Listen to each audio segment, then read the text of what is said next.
Assalamualaikum warahmatullahi wabarakatuh. Anak-anakku kelas 12, kita jumpa lagi di edisi hambatan seri dan hambatan paralel.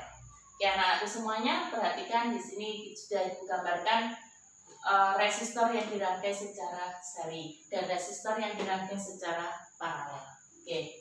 Arus mengalir dari potensial tinggi ke rendah, jadi dia dari potensial tinggi terus mengalir dalam satu kawat melewati R1, melewati R2 dan melewati R3, sehingga I totalnya sama dengan I1 sama dengan I2 sama dengan I3. Untuk mencari resistor pengganti atau R total pada rangkaian seri, R total sama dengan R1 plus R2 plus R3. V yang terjadi pada rangkaian seri, V total itu tidak sama dengan V1, juga tidak sama dengan V2, tidak sama dengan V3. Oke, perhatikan untuk rangkaian paralel. Pada rangkaian paralel seperti ini, arus tetap mengalir dari potensial tinggi ke potensial rendah. Nah, karena di sini mengalir di sini melewati satu kawat, sini juga kawat, lalu ke sini. Nah, melalui titik pertemuan, titik cabang. Sehingga di sini ada I masuk, ada I yang keluar. I yang masuk, ada I1, I2, I3. Dari sini masuk terus keluar lewat percabangan yang sebelah kanan. Sehingga dirumuskan I total itu sama dengan I masuk ini sama dengan I keluar itu sama dengan I1 plus I2 plus I3. Untuk menghitung rangkaian total pada rangkaian paralel, maka 1 per R total sama dengan 1 per R1 plus 1 per R2 plus 1 per R3. Beda potensial yang terjadi pada rangkaian paralel, V total sama dengan V1 sama dengan V2 sama dengan V3. Artinya potensial pada keseluruhan ini itu sama dengan potensial yang melewati R1, yang melewati R2, yang melewati R3. Ini pada rangkaian paralel. Nah, sekarang perhatikan persamaan umum pada listrik dinamis. V sama dengan I kali R. Untuk mencari daya itu V kali I. Berarti V itu diganti I kali R sehingga timbul P itu sama dengan I ri. W sama dengan P kali T. Kalau P dimasukkan V berarti W itu sama dengan fit.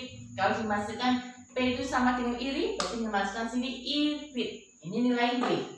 Oke, anak-anak, coba kita masukkan, kita kasih dua contoh pada rangkaian seri dan rangkaian paralel, yang mana terdiri dari 3 hambatan R1, R2, dan R3. Kemudian untuk pada rangkaian paralel ada R1, R2, dan R3. Pada rangkaian seri, kalau yang ditanyakan adalah R totalnya, maka R total sama dengan R1 plus R2 plus R3 plus R4. Sehingga ketika dijumlahkan nilainya 10 ohm. Bagaimana untuk menghitung V-nya? V total sama dengan I kali R total. Sehingga hasilnya I total sama dengan V per R total. Dengan masukkan 12 per 10, hasilnya 6 per 5 ampere. Ini adalah I total. Sehingga karena tadi persamaannya I total sama dengan I1 sama dengan I2 sama dengan I3, maka nilainya I yang melewati R1, yang melewati R2, yang melewati R3, dan yang melewati R4 itu sama, yaitu nilainya sebesar 6 per 5 atau sama dengan 1,2 ampere. Ini. Ya, perhatikan untuk rangkaian paralel.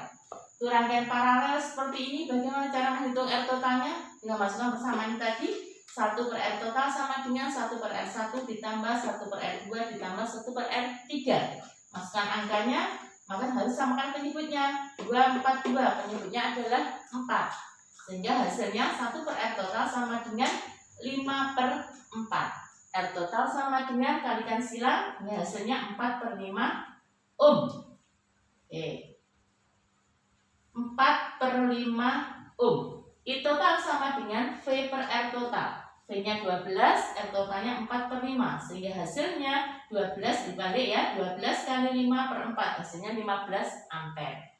Ini contoh permasalahan pada rangkaian seri dan paralel. Oke. Untuk memudahkan pemahaman, nanti kerjakan soal latihan yang ada di buku pegangan kita.